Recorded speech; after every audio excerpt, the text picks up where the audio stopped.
एक बार सुंदरवन कस्बे में गर्मी बेहद बढ़ने लगी। सारी फसलें सूखने लगी। अचानक क्या पता मौसम को क्या हो गया था।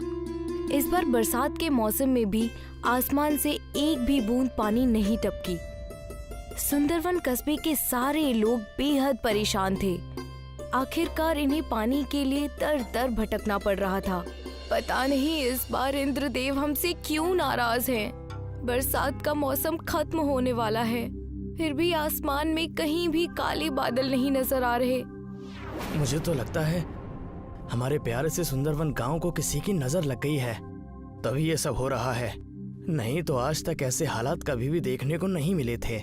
मैं तो जब भी सुंदरवन कस्बे का नाम लेती हूँ तो मुझे वो प्यारे प्यारे सुंदर फूल, मन को मोहने वाले नजारे याद आते हैं। राधिका आंखें बंद करती है और आज से 2 साल पहले के सुंदरवन कस्बे को याद करती है। सुंदरवन बहुत ही खूबसूरत लग रहा है। सूर्योदय के वक्त सूरज की पहली किरण पड़ते ही गांव में एक चमक सी हो जाती है। चारों तरफ हरियाली ही हरियाली है। परिंदे सुबह सुबह चहक रहे हैं और खाने की तलाश में आसमान में निकल पड़े हैं। औरतें कुएं से पानी भर कर आ रही हैं। किसान अपने बैलों को लेकर खेतों की ओर बढ़ रहे हैं। बच्चे अपने स्कूल बैग लेकर स्कूल की ओर बढ़ रहे हैं। सभी लोग बेहद खुश दिखाई दे रहे हैं। राधिका एक सुनहरे सपने की तरह इन सब को याद कर रही थी कि तभी वीरेंद्र उसे सपने से जगाता है। अरे कहाँ खो गई? आजकल खुली आंखों से भी ख्वाब देखने लगी हो क्या? सपना नहीं देख रही थी, आज से 2 साल पहले के सुंदरवन को याद कर रही थी। हाँ यार, वो भी क्या दिन थे जब इस गांव में खुशहाली खुशहाली, हरियाली हरियाली और चारों तरफ चकाचौंध थी। लोग इस गांव को देखने के लिए, यहाँ की खूबसूरती देखने के लिए दूर दूर से आया करते थे। और एक आज का दिन है, इस गांव में जीना मुश्किल हो गया है। पता नहीं आगे क्या होगा। फसलें सूख जाने से पूरे कस्बे में अनाज की किल्लत है।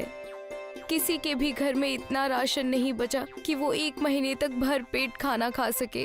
तुम 1 महीने की बात कर रही हो?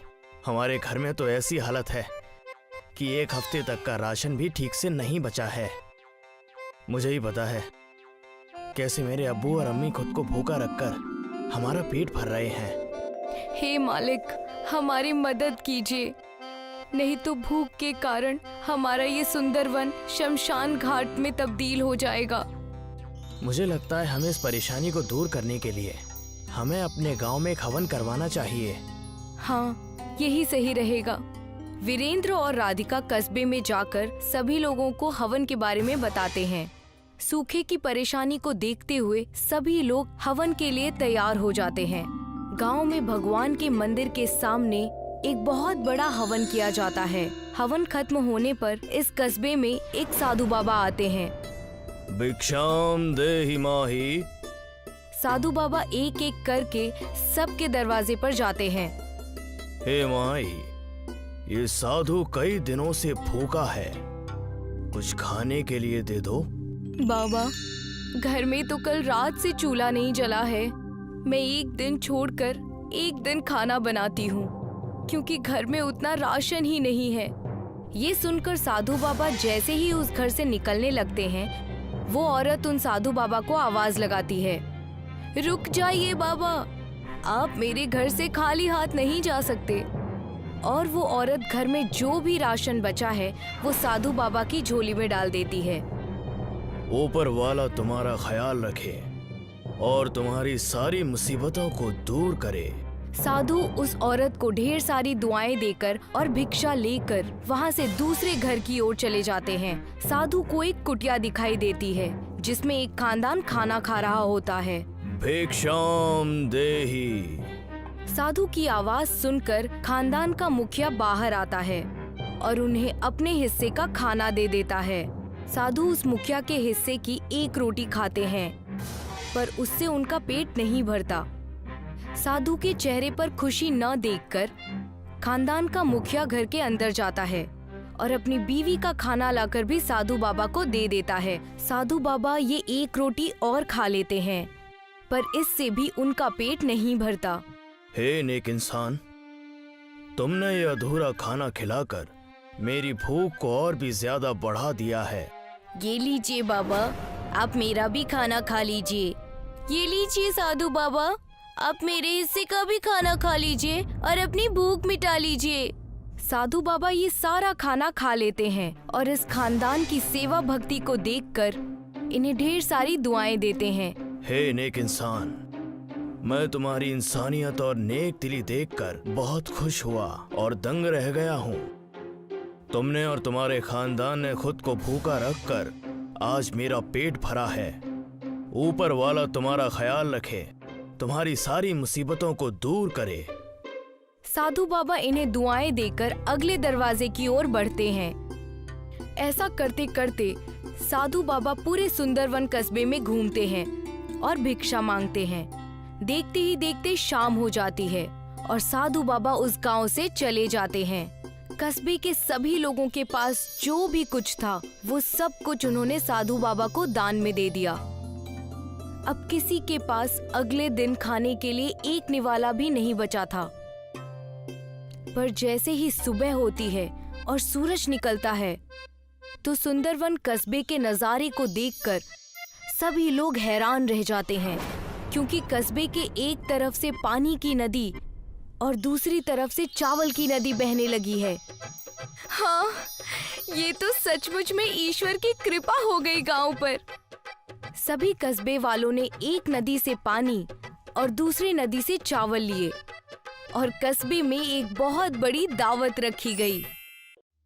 ओंकिला अरुणाचल प्रदेश के एक कस्बे में रहती थी जो चाइना बॉर्डर के काफी पास था। ओंकिला के खानदान में उसकी बूढ़ी माँ और उसके 3 बच्चे रहते थे। ओंकिला के खानदान का खर्चा खेती और किसानी से चलता था। क्योंकि ओंकिला का गांव चाइना के पास था, इसीलिए ओंकिला को momos, chowmein, veg Hakka noodles, manchow soup जैसे चाइनीज व्यंजन बेहद अच्छी तरह बनाने आते थे। ओंकिला की माँ खेत में काम करती और ओंकिला घर में रहकर ही खाना बनाया करती। क्या हुआ माँ, आज आने में इतना वक्त कैसे लग गया? बहुत सारे गांव वालों के साथ हमारा खेत भी मिलिट्री के पास जा रहा है। अगर ऐसा हो गया तो हमारी तो रोजी रोटी छिन जाएगी। लेकिन हमारी जमीन गई तो हमें तो मुआवजा भी मिलेगा ना। कोई चीज अपने पास हो तो उसकी बात ही कुछ और होती है। पैसा तो हाथ में आते ही खर्च होने लगता है। तुम चिंता मत करो माँ, इनकम का कोई दूसरा इंतजाम जरूर हो जाएगा। आज मैंने मोमोज बनाए हैं, अब खा लो। दीदी, आप मोमोज बहुत अच्छी बनाती है, खाकर मजा आ जाता है। छुटुआ, मोमोज तो खूब खा रहा है। जरा ये तो बता, गणित में कितने नंबर आए हैं? 10 में से 0 अंडा। ओंकिला, तू इसे तालीम नहीं देती है क्या? अगर यही हाल रहा तो ये पास ही नहीं हो पाएगा। माँ, इसे किसी अच्छे ट्यूशन की जरूरत है, ये मेरे तालीम देने से नहीं लेता। अगले दिन शाम को घर आकर माँ ने कहा, ओंकिला, हमारी जमीन चली गई, 2 लाख रुपए मिले हैं। क्या हम इन रुपयों से गांव में कोई काम शुरू कर दें? माँ, गांव में तो कोई काम धंधा नहीं है, मैं शहर चली जाती हूँ। कोई काम धंधा सेट हो जाएगा तो मैं आपको पैसे भेजती रहूंगी। लेकिन तू कौन से शहर जाएगी? मैं दिल्ली चली जाती हूँ। तो विशाखापट्टनम चली जा, वहाँ हमारे गांव का नौरेन काम करता है।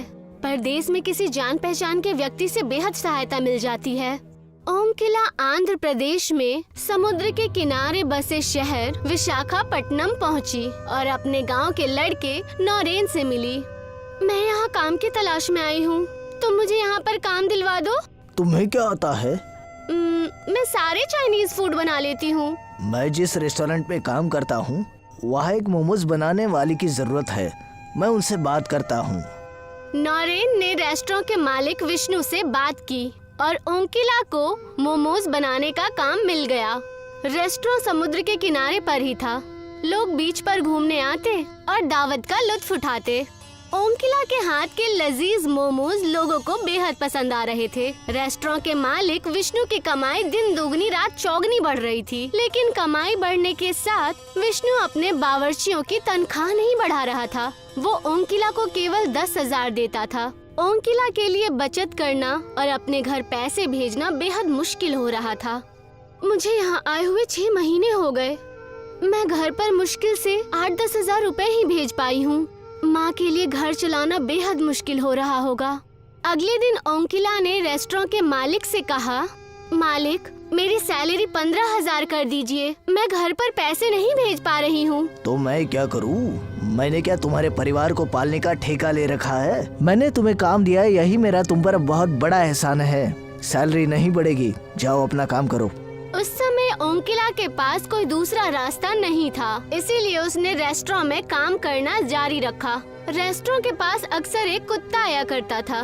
ओंकिला ने उसका नाम मोती रख दिया था। मोती जब भी आता, ओंकिला उसे 2 मोमोज खाने के लिए देती। एक दिन रेस्टोरेंट के मालिक ने ओंकिला को कुत्ते को मोमोज खिलाते हुए देख लिया। मोमोज बनाने का सामान तुम्हारे बाप के पैसों से नहीं आता, जो तुम कुत्ते को मोमोज खिलाए जा रही हो। 2 मोमोज अगर कुत्ता खा लेगा तो आपका कौन सा नुकसान हो जाएगा? जरा सी बात पर आप मेरे माँ बाप को क्यों बीच में ला रहे हैं? इन मोमोज के पैसे तुम्हारे सैलरी से कटेंगे। उस महीने विष्णु ने ओंकिला को बस 8,000 रुपए दिए। रेस्टोरेंट के मालिक के क्रूर बर्ताव की वजह से ओंकिला ने एक फैसला लिया। ओंकिला ने नौरेन से कहा, मैं यहाँ पर काम छोड़ रही हूँ, अब मैं अपना खुद का बिजनेस स्टार्ट करूँगी। लेकिन उसके लिए तुम्हें काफी सारा सामान खरीदना होगा और एक काउंटर भी चाहिए होगा जिस पर रखकर तुम मोमोज बेच सको। क्या तुम्हारे पास इन्वेस्ट करने के लिए पैसे है? कुछ रुपए हैं मेरे पास और थोड़े तुम दे दो। ओंकिला ने समुद्र के किनारे एक काउंटर पर अपने मोमोज बेचना शुरू कर दिए। अब विष्णु के रेस्टोरेंट पे कम लोग ही मोमोज खाने जाते। बीच पर घूमने वाले ज्यादातर लोग ओंकिला के मोमोज खाते।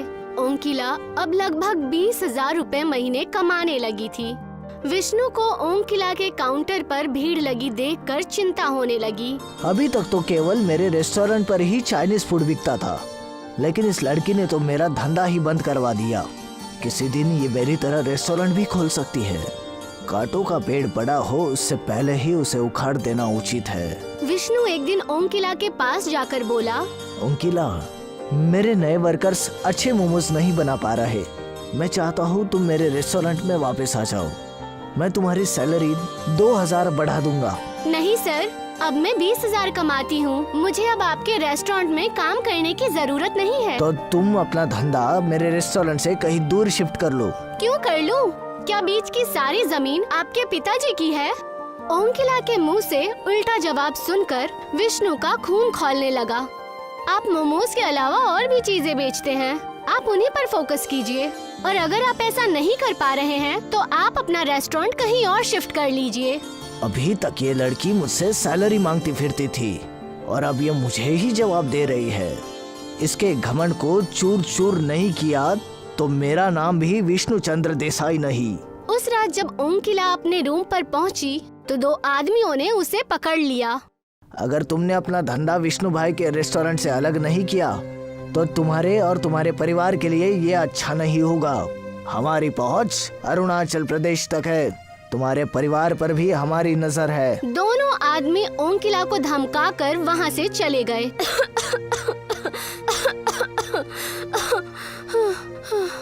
ओंकिला को बेहद देर बाद सांस आई। उसने अपनी माँ को फोन लगाकर सारा मसला कह सुनाया। तू डरना मत बेटी, यहाँ कोई हमारा कुछ नहीं बिगाड़ सकता। तू अपना धंधा जारी रख। तू इसी समय पुलिस के पास जा। ओंकिला ने पुलिस के पास जाकर शिकायत की। पुलिस विष्णु के पास पहुँची। विष्णु भाई, आप यहाँ के इज्जतदार इंसान हैं। क्या आप किसी की जान लेकर हत्यारा बनना चाहते हैं? नहीं नहीं इंस्पेक्टर साहब, किसी की जान लेने का मेरा कोई इरादा नहीं है। मैं तो सिर्फ उस लड़की को डराना चाहता था। इस तरह डराने धमकाने वाले काम मत कीजिए, वरना आपके लिए मुश्किल खड़ी हो जाएगी। उस लड़की को अपना बिजनेस करने दीजिए। पुलिस के वहाँ से जाने के बाद विष्णु सोचने लगा, बल से काम नहीं चलेगा, मैं फंस जाऊंगा। दिमाग से काम लेना होगा। कुछ दिनों बाद ओंकिला के पास एक लड़की आई। हेलो मैम, मैं हिंदुस्तान पे कंपनी की तरफ से आई हूँ। प्लीज आप हमारा कोड स्कैनर लगवा लीजिए। इसके तो पैसे जाएंगे, ये फ्री है। आप मुझे अपना मोबाइल दीजिए, मैं आपका अकाउंट इससे लिंक कर देती हूँ। बहुत सारे कस्टमर ऑनलाइन पेमेंट की मांग किया करते थे, इसीलिए ओंकिला ने सोचा कि उसे स्कैनर लगवा ही लेना चाहिए।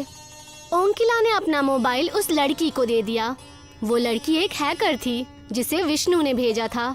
लड़की ने ओंकिला के बैंक अकाउंट से सारे पैसे निकाल लिए। ये लीजिए, हो गया। अगले दिन ओंकिला जब अपने एटीएम से पैसे निकालने पहुंची तो उसे पता चला कि उसके बैंक अकाउंट में एक भी पैसा नहीं है। ओंकिला तुरंत बैंक गई और उसने अपने अकाउंट के बारे में पूछताछ की। बैंक में उसे बताया गया कि वो ऑनलाइन धोखाधड़ी की शिकार हो गई है। ओंकिला समझ गई कि हिंदुस्तान पे वाली लड़की ने उसे धोखा दिया। ओंकिला ने पुलिस स्टेशन में उस लड़की की रिपोर्ट लिखाई, लेकिन उस लड़की का कहीं भी पता नहीं चला। उधर विष्णु ने ओंकिला का काउंटर भी चोरी करवा दिया, जिसमें ओंकिला अपना सारा सामान रखा करती थी। ओंकिला के पास अब ना तो इन्वेस्टमेंट के लिए पैसे थे और ना ही खाना बनाने का सामान। वो रोती हुई नौरेन के पास पहुंची। मैं लुट गई नौरेन। क्या हुआ ओंकिला, तुम रो क्यों रही हो? ओंकिला ने नौरेन को सारा मसला कह सुनाया। क्या तुम मुझे 10,000 रुपए दे सकते हो? नौरेन 2 दिन पहले ही गांव से लौटा था। मुझे माफ कर देना ओंकिला, मैं परसों ही अपने बहन की शादी करके लौटा हूँ। मेरे सारे पैसे उसमें ही खर्च हो गए। ओंकिला बीच पर बैठकर रोने लगी। तभी वहाँ वही कुत्ता मोती आया, जिसे वो मोमोज खिलाया करती थी। आज मेरे पास तुम्हें खिलाने के लिए कुछ भी नहीं है, पूरी तरह से बर्बाद हो चुकी हूँ। मोती अचानक एक देवता में बदल गया। मैं समुद्र का देवता वरुण हूँ और कुत्ते के रूप में बीच पर टहलकर लोगों की परीक्षा लेता हूँ। आपने मुझे दर्शन क्यों दिए? मैं तो कभी पूजा पाठ भी नहीं करती। भगवान हमेशा किसी जीवित प्राणी के रूप में ही परीक्षा लेने आते हैं। वरुण ने ओंकिला को कुछ बीज दिए। इन बीजों को समुद्र के रेत पर फैला देना। इनसे जो पौधे निकलेंगे उन पर मोमोज आएंगे, जिन्हें सब बस तुम ही अलग कर पाओगी। इतना कहकर समुद्र देव वहाँ से गायब हो गए। ओंकिला ने बीजों को बीज पर डाला और अगले ही दिन उनमें से पौधे निकल आए, जिन पे मोमोज के फल लगे हुए थे। ओंकिला ने मोमोज को तोड़कर एक टोकरी में रखा और मोमोज बेचने लगी। उन मोमोज में वही स्वाद था जो ओंकिला के हाथों से बने मोमोज में होता था। विष्णु को जब पता लगा कि ओंकिला ने बीच पर मोमोज के पौधे उगाए हैं, तो वो रात में मोमोज के पौधे तोड़ने पहुंच गया। विष्णु ने एड़ी चोटी का जोर लगाया, लेकिन ना एक भी मोमोज टूटा और ना ही एक भी पौधा जमीन से बाहर निकला। विष्णु बाजार जाकर जहरीले कीटों वाली दवाई ले आया, जो फसल को नष्ट कर देते हैं। उसने मोमोज के पौधों पर कीड़ों को छिड़क दिया। अब आएगा मजा। लेकिन तभी एक तेज समुद्र की लहर आई और उसने सारे मोमोज के पौधों से कीड़ों को साफ कर दिया। विष्णु एक दरख्त के दुकान में जाकर ढेर सारा दरख्त उठा ले आया और उसने दरख्त को मोमोज के पौधों पर रख दिया और फिर उसने उन सारे दरख्तों पर पेट्रोल छिड़ककर आग लगा दी। विष्णु को लगा कि अब काम बन जाएगा, लेकिन तभी बीच पर जोरदार बारिश होने लगी और आग बुझ गई। बारिश को भी अभी आना था। तभी वहाँ पर नौरेन आ गया। ये सब आप क्या कर रहे हैं मालिक? ओंकिला ने मुझे बताया था कि ये मोमोज किसी देवता के वरदान है, कोई इनका कुछ नहीं बिगाड़ सकता। मैं नास्तिक हूँ, मुझ पर इन देवताओं और वरदानों की बातों का कुछ असर नहीं होगा। मैंने अपनी जिंदगी में सब कुछ अपनी मेहनत से हासिल किया है और मैं तुम्हें ओंकिला की फ्री के मोमोज को तबाह करके दिखाऊंगा। तभी ओंकिला वहाँ आ गई। विष्णु सर, आप मेरे मोमोज के पौधों को कोई नुकसान मत पहुँचाइए, वरना मैं फिर से पुलिस के पास जाकर आपकी कंप्लेन कर दूंगी। अगर ये बार बार पुलिस के पास गई तो मेरी तो इमेज खराब हो जाएगी। अभी तो यहाँ से चले जाना ही ठीक होगा। तुम गलत समझ रही हो ओंकिला, मैं तो बस यहाँ इन मोमोज को देखने आया था। अगर तुम्हें कोई परेशानी है तो मैं यहाँ से चला जाता हूँ। नौरेन, तुम मेरे साथ आओ। विष्णु नौरेन को साथ लेकर अपने घर पहुँचा। नौरेन, तुझे मेरा एक काम करना है। कैसा काम सर? तू अपने गाँव जा और किसी तरह ओंकिला की माँ और उसके भाइयों को बीमार कर दे। अगर वो बीमार पड़ गए तो ओंकिला को उनकी देखभाल के लिए घर वापस जाना पड़ेगा और इसी तरह ओंकिला रास्ते से हट जाएगी और तुझे मैं इस काम के 50,000 दूंगा और अगर तूने इनकार किया तो मैं तुझे नौकरी से निकाल दूंगा। नौरेन मुसीबत में पड़ गया। उस रात वो सो नहीं पाया। हे भगवान, मैं क्या करूं? मैं नौकरी नहीं छोड़ सकता, नहीं तो मेरे बच्चे भूखे मर जाएंगे। मेरे पास इस काम को पूरा करने के अलावा और कोई चारा नहीं है। आगे जो होगा देखा जाएगा।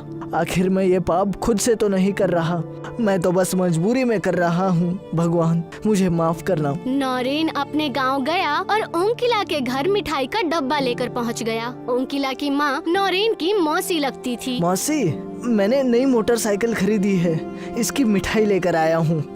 ओंकिला की माँ नौरेन पर बेहद यकीन करती थी। बेहद खुशी की बात है बेटा। और सुनाओ, घर पर सब कुछ अच्छा तो है ना? और ओंकिला कैसी है? घर पर सब कुछ अच्छा है और ओंकिला की भी अच्छी कमाई हो रही है। आपकी बेटी बहुत मेहनती है, ऐसी बेटी किस्मत वालों को मिलती है। कुछ देर बातें करने के बाद नौरेन वहाँ से चला गया। ओंकिला की माँ और उसके भाइयों ने मिठाई खा ली। उन चारों को बुखार आ गया और वो चारों बुरी तरह बीमार पड़ गए। ओंकिला को अपने परिवार की देखभाल के लिए घर लौटना पड़ा। अब मुझे कोई डर नहीं। इन पौधों को उखाड़ नहीं सकते, लेकिन खत्म जरूर कर सकते हैं। विष्णु एक रोड रोलर ले आया और उसने रोलर को पौधों पर चढ़ा दिया, लेकिन उससे भी पौधों का कुछ नहीं बिगड़ा। रोलर ऊपर से गुजर जाने के बाद पौधे फिर से वैसे ही खड़े हो गए। विष्णु गुस्से से पागल हो गया। उसे सामने वही कुत्ता मोती दिखा। विष्णु ने अपना गुस्सा कुत्ते के ऊपर निकालना चाहा। आज मैं इस कुत्ते को जिंदा नहीं छोड़ूंगा। विष्णु कुत्ते पर रोड रोलर चढ़ाने ही वाला था कि तभी कुत्ता समुद्र देव में बदल गया और समुद्र देव ने विष्णु को रोलर सहित उठाकर समुद्र के बीचों बीच फेंक दिया। बचाओ बचाओ, मुझे तैरना नहीं आता, कोई मुझे बचाओ। समुद्र देव उसके पास जाकर बोले, मैं तुम्हें बचा सकता हूँ, लेकिन पहले मुझे वचन दो कि ओंकिला के काम में कोई बाधा उत्पन्न नहीं करोगे। मैं वादा करता हूँ, ओंकिला के व्यापार में किसी तरह की बाधा नहीं डालूंगा। उसके पैसे वापस कर दूंगा और उसका काउंटर भी। तब समुद्र देव ने विष्णु को उठाकर समुद्र के किनारे फेंक दिया और वो वहाँ से गायब हो गए। तभी वो ओंकिला के घर पहुँचे और उसके सारे परिवार को ठीक कर दिया। ओंकिला शहर वापस लौट आई और उसका काम पहले की तरह चलने लगा।